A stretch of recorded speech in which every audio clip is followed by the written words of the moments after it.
ஆதரவா ஏன் பேசுறீங்க நீங்க இப்போ? நான் சசிகலா அப்புறமா அப்படிதான் சிபிஎம் பேசிக்கிட்டு இருக்கு. பாரதிய ஜனதா கட்சிக்கு எதிராக பேசினா அது சசிகலா அவர்களுக்கு ஆதரவான பேச்சு. அப்புறமா ஏன் சார் நம்ம எதை பத்தி டிஸ்கஸ் பண்ணிட்டு இருக்கோம்? அவர் தொடக்கத்துல ஒரு லைன்ல இருக்காரு. அவர் வந்து போன்ற தார்மீக அடிப்படையில பல்வேறு கேள்விகளை எழுப்பினாரு.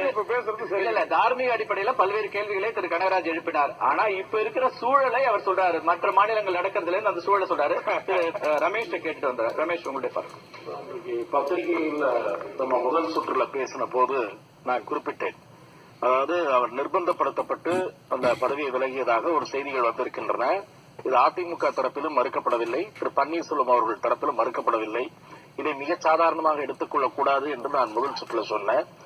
அதை அவர் இந்த பிரத்யேக சந்திப்பின் போது உறுதிப்படுத்தி இருக்கிறார். அது ஒரு மிக சீரியஸான இஷ்யூ. அந்த அகில இந்திய அளவில் இது வந்து ஒரு முக்கியமான அரசியல் நிகழ்வாக கூட திரு பன்னீர்செல்வம் அவர்களுடைய இந்த செய்தியாளர் சந்திப்பு அமைஞ்சிருக்கு.